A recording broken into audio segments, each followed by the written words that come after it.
Papa A, happy birthday. Ito po yung buong choir. Dahil nakikisaya po kami. Alam namin yung kalagayan mo.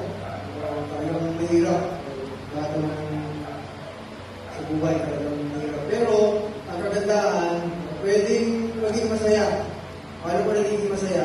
Dahil meron tayong kaarawan. Alam natin yung kaarawan ay panibagong pagpapalaya ng Diyos.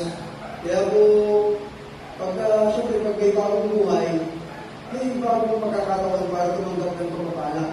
Kaya Papa A, huwag kang malungkot, mahal ka namin. At nandito po yung choir, yung church, para makisa sa anumang mga kabigatan. Nagpipray po kami sa inyo.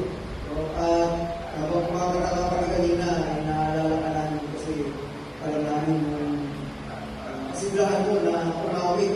Ito po yung inspiration namin para sa pag-awit sa choir.